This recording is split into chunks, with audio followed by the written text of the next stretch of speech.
रानीपुर में पीर की हवेली में जाबाहक बच्ची फातिमा के साथ ज्यादती हुई। वज़ीर कानून सिंध उमर सोमरो ने बताया पीर का डीएनए सैंपल मैच हो गया। सिंध में महकमा सेहत के अफसरान ने पीर से ताल्लुकात की बुनियाद पर सैंपल जाया कर दिए थे। 2 महीने लगे, पंजाब से टेस्ट करवाए तो डीएनए 100% मैच हो गया। 10 साला घरेलू मुलाजमा फातिमा की मौत रानीपुर में पीर असद शाह की हवेली में हुई थी। फातिमा की मां और हवेली में काम करने वाली दूसरी बच्चियों के अहले खाना ने एहतजाज किया था। अगस्त में ये मामला सामने आया। फातिमा के नाना की दरखास्त पर ज्यादती और कत्ल का मुकदमा दर्ज किया गया था। अफगानिस्तान में तालिबान हुकूमत आने के बाद पाकिस्तान में दहशतगर्दी बढ़ी। दहशतगर्द हमारे हवाले करे, पाकिस्तान या टीटीपी, अफगान हुकूमत किसी एक को चुन ले। निगरान वजीर आजम ने तालिबान हुकूमत को ऑप्शन दे दिए। कहा पाकिस्तान और अफगानिस्तान 2 अलग अलग मुल्क हैं, जो उन्हें एक समझता है वो चला जाए। सहाफियों से गुफ्तगू में कहा अफगान अबूरी हुकूमत आने के बाद पाकिस्तान में दहशतगर्दी 60% बढ़ी। 2000 पाकिस्तानी शहीद हुए। पाकिस्तान ने हमलों की मालूमात अफगानिस्तान को दी, लेकिन अफगान अबूरी हुकूमत ने कोई ठोस कदम नहीं उठाया।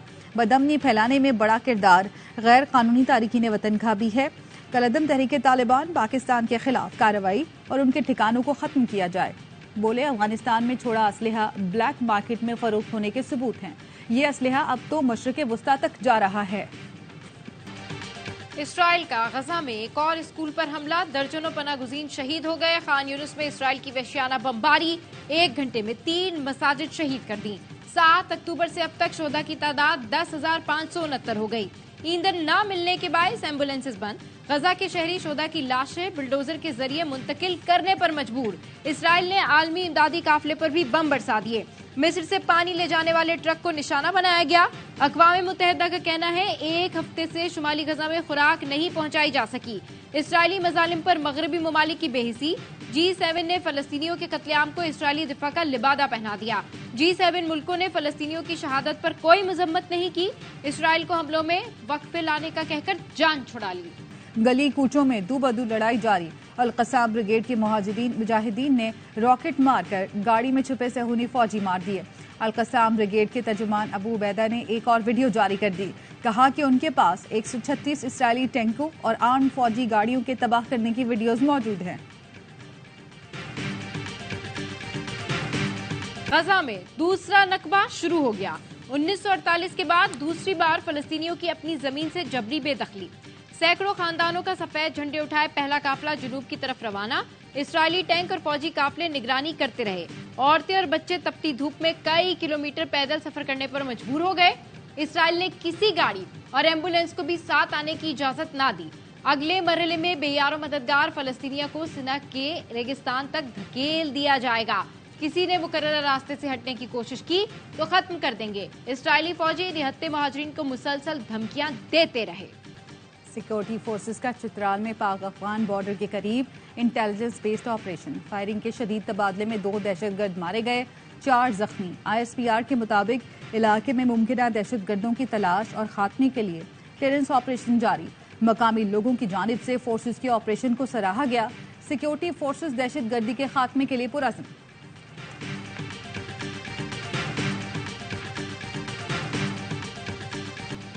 फौजी अदालतों को फौरी बहाल किया जाए। शोधा के लवाहिकीन का मुतालबा। फैसले पर नजरसानी के लिए सुप्रीम कोर्ट से रुजू का ऐलान। कहा अदालती फैसलों से हमारे जख्मों पर नमकपाशी ना की जाए। फौजी अदालतों की बंदिश का फैसला बुलवाइयों की सहूलत का बाइस बन सकता है। दहशतगर्दों को कोई रियायत नहीं मिलनी चाहिए। जमाल रईसानी बोले मेरे वालिद की शहादत में कुलभूषण यादव के नेटवर्क का हाथ था। मिलिट्री कोर्ट्स की बंदिश के फैसले पर नजरसानी की जाए। किसी को शोधा के खून से खेलने की इजाजत नहीं देंगे। लवाहिकीन का कहना था बोलान में हमारे मजदूरों को दहशतगर्दों ने टारगेट किया। 12 रबीउल अव्वल जुलूस में हमारे 80 से जायद लोग शहीद हुए। हम अपने शोधा का लहू किसके हाथ पर तलाश करें? पूरे मुल्क में एहतजाज करने जा रहे हैं। ये जंग गलियों और सड़कों पर लड़ेंगे। शोधा फाउंडेशन ने कुलभूषण के तनाजुर में ऑफिशियल सीक्रेट एक्ट बहाल करने का भी मुतालबा किया। PTI के खदशात पर गौर करें। सदर मुमलिकत का निगरां वज़ीर आज़म को खत लिखा। निगरां हुकूमत का तमाम सियासी जमातों को लेवल प्लेइंग फील्ड फराहम करना बेहद अहम है। लोगों की सियासी वाबस्तगियाँ वफादारियाँ बदलने पर ऐसे वाक़यात तशवीश का बायस बनते हैं। खवातीन सियासी वर्कर्स की नजरबंदी या अदालती रिलीफ के बाद बार बार गिरफ्तारियां मामले को मजीद हसास बना देती हैं। इसी वजह से पाकिस्तान तहरीक इंसाफ के खदशात पर मुश्तमिल खत आपको भेज रहा हूँ। लिखा, तमाम सियासी जमातों रहनुमाओं को इलेक्शन में हिस्सा लेने और उन्हें आवाम को मुंतखब करने का हक है। आइंदा इंतखाबात में रजिस्टर्ड सियासी जमातों को मसावी हुकूक की पॉलिसी पर आपके बयानात बाइस इत्मीनान हैं। पुख्ता यकीन है जमहूरियत ही पाकिस्तान के अवाम और रियासत के लिए आगे बढ़ने का मुनासिब रास्ता है। आज़ादाना, मुनसिफाना और मुस्तनद इलेक्शन पर पूरे पाकिस्तान में इत्तफाक है। हुकूमत के सरबराह होने के नाते इन मामलात पर गौर करें।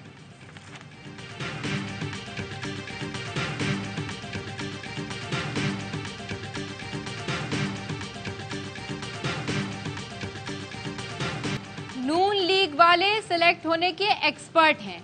हमारा राब्ता आवाम से और नून लीग का किसी सिलेक्शन कमेटी से। Chairman Peoples Party Bilawal Bhutto Zardari की नून लीग पर खुलकर तनकीद। कहा, नून लीग का बोर्ड को इज्जत दो का बयानिया तब्दील होने के बाद साथ चलना मुश्किल है। एमक्यूएम और नून लीग के इत्तेहाद का नुकसान इन दोनों को होगा। लेवल प्लेइंग फील्ड हो या ना हो, पीपल्स पार्टी इलेक्शन जीतेगी। पहली बार वजीर आजम, वजीर आला सिंध और मेयर कराची जियाले होंगे। उम्मीद है अब कोई इलेक्शन से नहीं भाग सकेगा। चीफ जस्टिस ने भी कह दिया है इलेक्शन 8 फरवरी को होंगे।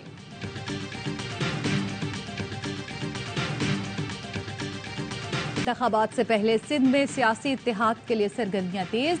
नून लीग सिंध के सदर बशीर मेमन की एक बार फिर पीर पगारा की रिहाइशगाह अहमद पीर सबकतुल्लाह शाह राशिदी से अहम मुलाकात। नवाज शरीफ का खुसूसी पैगाम पहुंचाया। मुलाकात में पीपल्स पार्टी के खिलाफ मिलकर चलने, सीट एडजस्टमेंट और सियासी इत्तेहाद समेत अहम उमूर पर गुफ्तगू। बशीर मेमन ने कहा, नवाज शरीफ ने पैगाम दिया है, सिंध में मजबूत सियासी इत्तेहाद बनाना है। NCA 190 million pound scandal. Chairman PTI की अहलिया 13 नवंबर को नैब में तलब। बुशरा बीबी को बतौर मुल्जिम मुश्तरका इन्वेस्टिगेशन टीम के सामने पेश होने की हिदायत। नैब रावलपिंडी ने अलकादिर यूनिवर्सिटी को मिलने वाले फंड्स का रिकॉर्ड साथ लाने का भी कहा। केस में फरज शहजादी की भी तलबी। प्रोजेक्ट में अतियात और अतिया कुनंदगान की तफसील भी फराहम करने की हिदायत।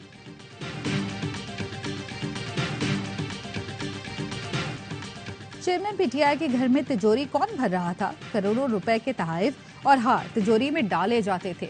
सदर आईपीपी अलीम खान का खिताब। कहा, 20 साल मेरिट की रट लगाने वाले के मेरिट से बुजदार निकला। बुजदार करप्ट तरीन इंसान है। फराज शहजादी ने अफसरान की बोलियां लगाई। 3 करोड़ का डीसी और 5 करोड़ का कमिश्नर लगाया जाता था।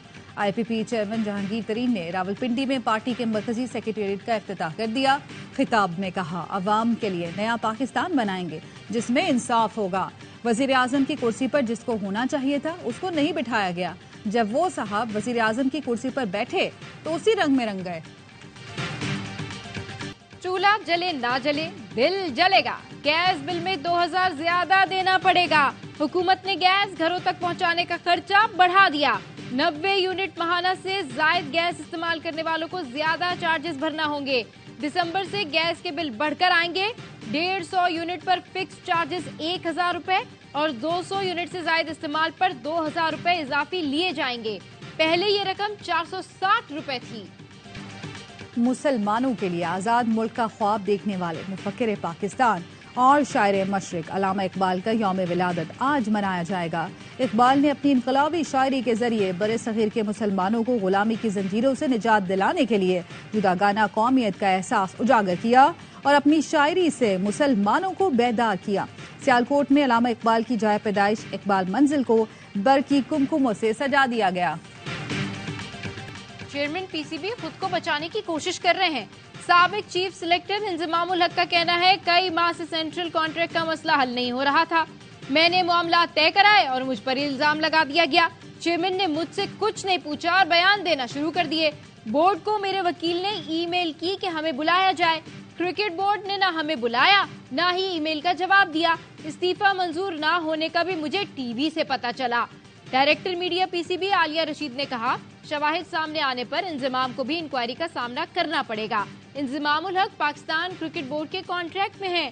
मीडिया पर इस तरह बयानबाजी नहीं कर सकते। अगर पाकिस्तान सेमीफाइनल में पहुंच जाता है तो प्रेशर भारत पर होगा। अजहर अली की प्रोग्राम हर लम्हा पुरजोश में गुफ्तगू।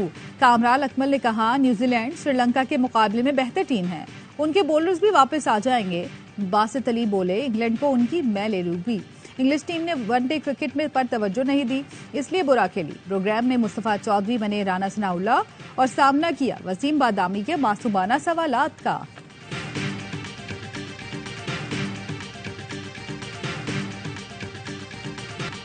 पिचेस की वजह से बॉलिंग की रफ्तार कम की, अगले मैचेस में पुराना उसामा मीर नजर आएगा।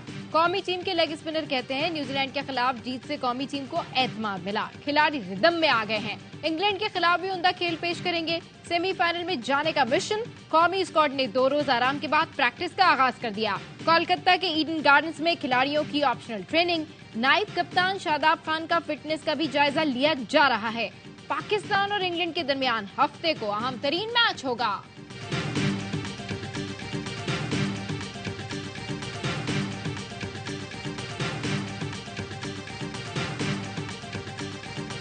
इंग्लैंड ने नीदरलैंड को 160 रन से हरा दिया। 340 रन हदफ के ताकुब में डच टीम 179 रन पर ढेर हो गई। आदिल रशीद और मोइन अली की 3-3 विकेटें। इंग्लैंड ने पहले बैटिंग करते हुए 339 रन बनाए। बेन स्टोक्स की सेंचुरी, डेविड मिलान ने 87 रन बनाए। इंग्लिश टीम ने मेगा इवेंट में 8 मैचों में दूसरी कामयाबी हासिल की। वर्ल्ड कप के तमाम मैच देखिए ए स्पोर्ट्स पर बराह रास्त। बाबर का वनडे क्रिकेट में 2.5 साल का राज खत्म। शुभम गिल नंबर 1 बैटर बन गए। भारतीय ओपनर ने 6 पॉइंट्स की बढ़तरी के साथ बाबर आजम से पहली पोजीशन छीन ली। बॉलिंग में सिराज का फिर से राज। शाहीन आफरीदी से पहली पोजीशन ले ली। शाहीन 5वें नंबर पर चले गए। न्यूजीलैंड के खिलाफ तूफानी सेंचुरी। फखर जमान 3 दर्जे तरक्की पाकर 11वें नंबर पर आ गए। टीम रैंकिंग में पाकिस्तान का 4था नंबर, भारत की पहली पोजीशन।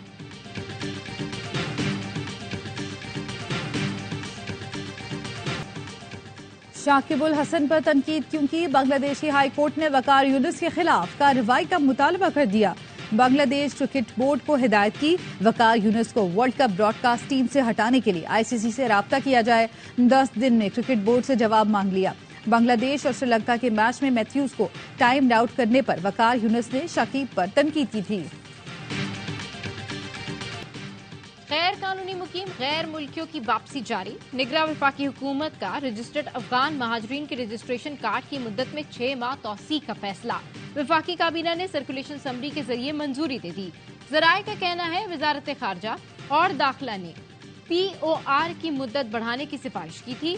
रजिस्टर्ड अफगान महाजरीन के रजिस्ट्रेशन कार्ड की मुद्दत 30 जून 2023 को खत्म हो गई थी। पाकिस्तान में रजिस्टर्ड अफगान महाजरीन की तादाद 13 लाख से जायद है।